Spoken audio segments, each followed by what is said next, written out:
اب پہلی بات تو یہ سوچئے، کیا انسان ہر وقت نماز پڑھتا ہے، ہمیشہ روزہ رکھتا ہے؟ جب اللہ کہہ رہا ہے میں نے تو پیدا ہی کیا میری عبادت کے لیے، کوئی اور کام اگر وہ کر رہا ہے تو وہ میرے مقصد تخلیق کے خلاف کر رہا ہے۔ وما خلقت الجن والانس الا لیعبدون، میں نے تو جنوں اور انسانوں کو صرف اس لیے پیدا کیا کہ میری عبادت کرو۔ تو اصل میں بات کیا ہے؟ یہ نماز، روزہ، حج اور زکوٰۃ یہ بھی عبادات تو ہیں، اصل عبادت کچھ اور ہے۔ اصل عبادت کیا ہے؟ الحمدللہ وکفا والصلاة والسلام علی عبادہ الذین اصطفیٰ، خصوصاً علی افضلہم وخاتم النبیین محمد الامین وعلی آلہ وصحبہ اجمعین۔ اما بعد فاعوذ باللہ من الشیطان الرجیم، بسم اللہ الرحمن الرحیم۔ رب اشرح لي صدری ویسر لي امری واحلل عقدۃ من لسانی یفقہوا قولی۔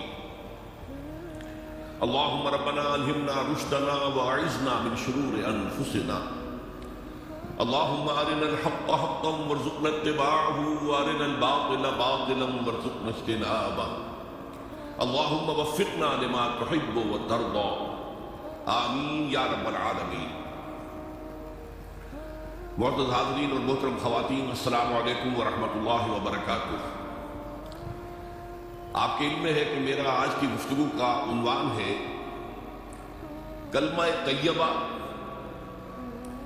اور اس کے حوالے سے یا اس کی روشنی میں ہمارے دینی فرائض۔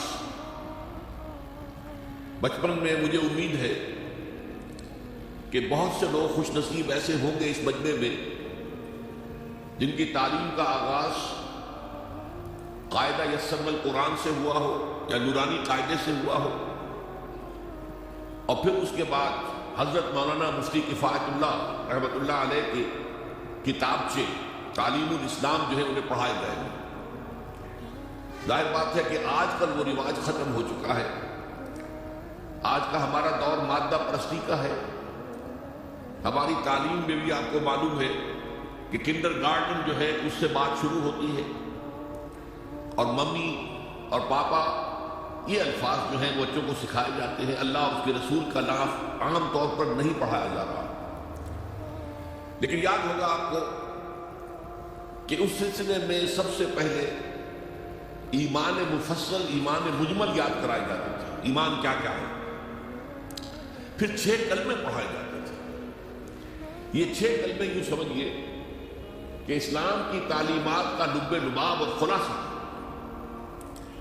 ان میں سے پہلے 2 کلمے کیا ہیں جو اہم ترین ہیں؟ کلمہ طیبہ لا الہ الا اللہ محمد رسول اللہ صلی اللہ علیہ وسلم، یہ مختصر ترین کلمہ ہے، اسے کلمہ طیبہ کہتے ہیں، اور یہ سمجھیے کہ ہمارے دین کی جڑ اور بنیاد اور اساس ہے۔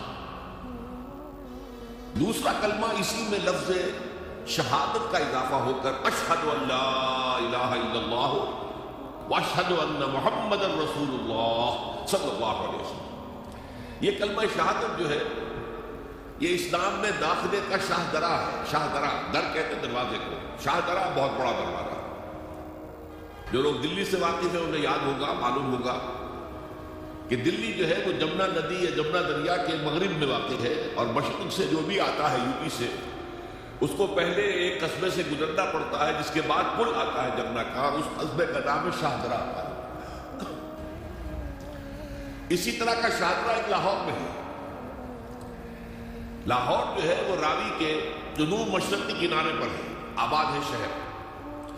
اب جو بھی پشاور سے، سرحد سے، اسلام آباد سے، پورے پنجاب سے لوگ آتے ہیں تو انہیں لاہور میں داخل ہونے کے لیے دریائے راوی کراس کرنا ہوتا ہے، لہذا وہاں بھی ایک قصبہ ہے جس کا نام شاہ درا ہے۔ شاہ درا یہ بڑا در ہے کہ جس سے داخل ہو کر آپ دلی میں یا لاہور میں داخل ہو گئے۔ اسی طرح میں نے عرض کیا کہ اسلام میں داخلے کے لیے شاہ درا جو ہے وہ ہے اشہد ان لا الہ الا اللہ واشہد ان محمد رسول اللہ صلی اللہ علیہ وسلم۔ آج میں انہی 2 کے حوالے سے آپ کے سامنے کچھ باتیں رکھ رہا ہوں، باتیں بالکل بنیادی ہیں، اور میں سمجھتا ہوں کہ آپ کے ذہنوں کے اندر موجود ہیں۔ صرف یہ ہے کہ آپ نے شاید زیادہ کبھی شعوری طور پر توجہ نہ دی ہو اور ان کے بارے میں کہیں گہرا غور و فکر نہ کیا ہو۔ دیکھیے پہلا جز کیا ہے؟ لا الہ الا اللہ، کلمہ توحید ہے یہ، اللہ کے سوا کوئی معبود نہیں۔ اب اس کا تقاضا کیا ہے؟ اور دوسرا جز ہے محمد الرسول اللہ صلی اللہ علیہ وسلم، اس کا تقاضا کیا ہے؟ اللہ کے سوا کوئی معبود نہیں، معبود برحق صرف اللہ۔ اس کا کیا مطلب ہے؟ عبادت صرف اس کی ہو، کوئی معبود نہیں اللہ کے سوا، عبادت اس کی ہو۔ اس عبادت کا مفہوم کیا ہے؟ قرآن مجید میں بہت سے انبیاء کی اور رسولوں کی دعوت بیان ہوئی اور نام بنام کہا گیا، ان کی دعوت کیا تھی؟ ان اعبدوا اللہ ما لکم من الہ غیرہ، اللہ کی عبادت کرو، تمہارا کوئی الہ اس کے سوا نہیں۔ اس کے ساتھ ہی بعض صورتوں میں ایک لفظ کا اضافہ ہوتا ہے، سورہ شعراء میں ان اعبدوا اللہ واطیعون، عبادت اللہ کی کرو، میری اطاعت کرو۔ تو اللہ کی عبادت کیا ہے؟ جس کے لیے سورہ ذاریات میں فرمایا وَمَا خَلَقْتُ الْجِنَّ وَالْإِنسَ إِلَّا لِيَعْبُدُونِ، میں نے نہیں پیدا کیا ہے جنوں اور انسانوں کو مگر صرف اس لیے کہ میری عبادت کریں۔ تو معلوم ہوا کہ لا الہ الا اللہ کا تقاضا کیا ہے؟ ہمہ تن ہمہ وقت اللہ کی عبادت۔ یہ عبادت کیا ہے؟ بدقسمتی سے مسلمانوں پر جو زوال آنا شروع ہوا خلافت راشدہ کے بعد سے، ایک زوال اسلام کا شروع ہو گیا، اگرچہ مسلمانوں کا تو عروج جاری رہا۔ دور بنو امیہ میں، دور بنو عباس میں دنیاوی اعتبار سے سطوت، شان اور شوکت بڑھتی چلی گئی، لیکن اسلام جو ہے اس کے اندر زوال شروع ہو گیا۔ سب سے پہلا زوال کیا آیا؟ وہ خلافت کہ جو مسلمانوں کو اپنے میں سے کسی بہترین شخص کا انتخاب کر کے جس کا تعین ہونا چاہیے تھا، وہ خلافت موروثی عہدہ بن گئی، خاندانی بات بن گئی، قبائلی بات بن گئی۔ یہ ہمارے زوال کا پہلا مظہر تھا۔ بہرحال اس کے بعد رفتہ رفتہ ہمارے تصورات بھی کچھ محدود ہوتے چلے گئے، ہوتے ہوتے بات یہاں تک پہنچی کہ عبادت کا مطلب ہے نماز، روزہ، حج اور زکوٰۃ۔ اب پہلی بات تو یہ سوچئے، کیا انسان ہر وقت نماز پڑھتا ہے، ہمیشہ روزہ رکھتا ہے؟ جب اللہ کہہ رہا ہے میں نے تو پیدا ہی کیا میری عبادت کے لیے، کوئی اور کام اگر وہ کر رہا ہے تو وہ میرے مقصد تخلیق کے خلاف کر رہا ہے۔ وَمَا خَلَقْتُ الْجِنَّ وَالْإِنسَ إِلَّا لِيَعْبُدُونِ، میں نے تو جنوں اور انسانوں کو صرف اس لیے پیدا کیا کہ میری عبادت کریں۔ تو اصل میں بات کیا ہے؟ یہ نماز، روزہ، حج اور زکوٰۃ یہ بھی عبادات تو ہیں، اصل عبادت کچھ اور ہے۔ اصل عبادت کیا ہے؟ عبد کہتے ہیں غلام کو۔ غلام پچھلے زمانے کا تصور کیجیے، یہ ایسا نہیں تھا جیسے آپ کسی کو ملازم رکھ لیں۔ آج امپلائی ریلیشن شپ یہ اور ہے۔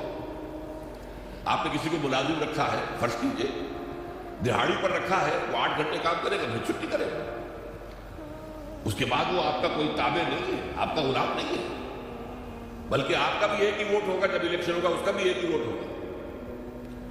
تو اصل میں غلام جو ہوتا تھا وہ ہمہ وقت، ہمہ تن، ہمہ جہد، ہمہ وجود بندگی کرتا تھا، اطاعت کرتا تھا۔ ملازم کہہ سکتا تھا کہ میرے تو اوقات ختم ہو گئے۔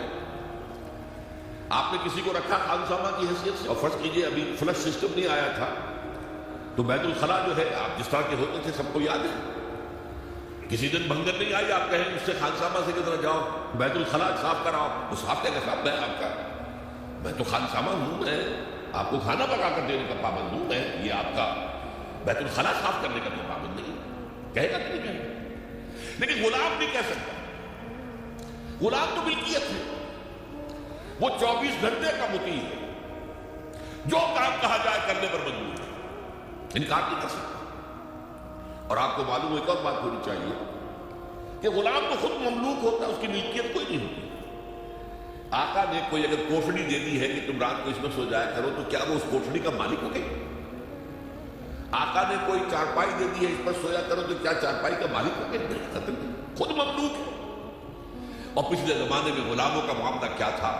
آقا جب چاہے ذبح کر دے، قتل کر دے، کوئی مقدمہ نہیں بنے گا، نہ 302 کا نہ 304 کا۔ کیوں؟ جیسے آپ کی بکری آپ کی ملکیت تھی، آپ نے ذبح کیا، گوشت کھا لیا، کچھ پوچھ سکتا ہے آپ سے؟ میری بکری تھی بھائی، میں نے ذبح کیا، Who are you to ask me؟ اسی طرح غلام میری ملکیت ہے، میں نے قتل کر دیا، میں نے اپنا نقصان کیا ہے، میں اس غلام کو فروخت کرتا تو کچھ پیسے مل جاتے مجھے، لیکن اختیار میرا ہے، میں نے اسے قتل کر دیا۔ اس معنی میں اللہ کا غلام بن جانا، اللہ کا بندہ بن جانا۔ یہ بندہ جو ہے یہ فارسی کا لفظ ہے، عبد عربی کا لفظ ہے۔ عبد سے عبادت بن، بندے سے بندگی بن۔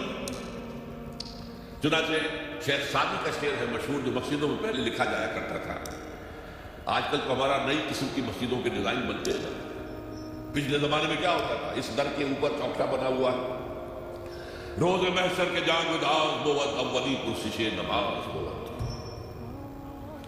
وہ قیامت کا دن جو بہت سخت ہے، پہلا حساب نماز کا ہوگا۔ اور یہ شعر میں لکھا ہوتا تھا، زندگی آمد برائے بندگی، زندگی بے بندگی شرمندگی۔ یہ زندگی ہمیں ملی ہی بندگی کے لیے، وما خلقت الجن والانس الا لیعبدون۔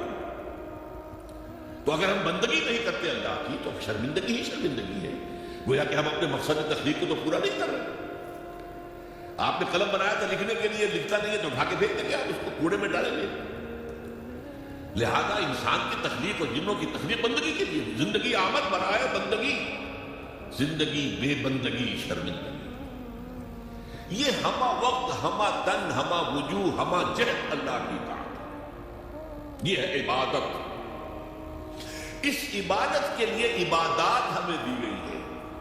جیسے یہ اگر کھڑا ہوا ہے شامیانہ تو آپ نے دیکھا یہ جو بانس کھڑے ہوئے ہیں، یہ عبادت جو ہے اس کی چھت سمجھ لیجیے 4 ستونوں پر کھڑی ہے، نماز، روزہ، حج، زکات۔ نماز کس لیے؟ تاکہ 5 مرتبہ تازہ کر لو اللہ سے عہد بندگی، ایاک نعبد و ایاک نستعین۔ کہیں بھول مت جانا، صبح ہوئی ہے پہلے اپنا اللہ سے بندگی کا عہد تازہ کر لو، پھر دکان پہ جانا، پھر دفتر میں جانا، اور پھر دوپہر میں پھر نکلو، پھر تازہ کرو۔ تو آپ کا لنچ آور ہوگا لیکن اس میں اللہ کو پہلے یاد کرو۔ پھر جب بہت زیادہ ایکٹیویٹی کا ٹائم ہوتا ہے شام کا، پھر یاد کرو اللہ کو عصر کے وقت، پھر مغرب کے وقت، پھر رات کو عشاء۔ 5 دفعہ یاد کرو اقم الصلاۃ لذکری، کہ تمہیں یہ بات یاد رہے کہ ہم اللہ کے بندے ہیں اور ہمارا کام بندگی ہے، ہما تن، ہما وجوہ، ہما وقت اللہ کی عبادت۔ روزہ کیوں دیا؟ تاکہ نفس کے اندر جو شیطنت ہے، ان النفس لامارۃ بالسوء، اس نفس کو کنٹرول کرنے کی عادت ہو جائے۔ بھوک برداشت کرو، کسی وقت کھانے کو حلال چیز نہیں مل رہی تو بھوک برداشت کرو، فوراً کسی حرام شے کے اندر منہ نہ مار دو، تمہارے اندر عادت ہونی چاہیے۔ پیاس شدید لگی ہوئی ہے تو اگر کوئی صحیح مشروب نہیں ہے تو ایسا نہ کرو کہ کیا کریں، یہاں پر تو سوائے جو شراب کا کچھ ملتا ہی نہیں تو لوگ شراب ہی پیتے ہیں۔ اس کے لیے مشق کرانے کے لیے 30 دن صبح سے شام تک جائز مشروب بھی نہ پیو، جائز کھانا بھی نہ کھاؤ، تاکہ تمہارے اندر صلاحیت پیدا ہو جائے کہ باقی 11 مہینوں میں ناجائز سے تو بچو۔ یہ ہے عبادت کے ساتھ ان عبادات کا تعلق۔ ایک بڑی ہمارے اندر جو ہے نفس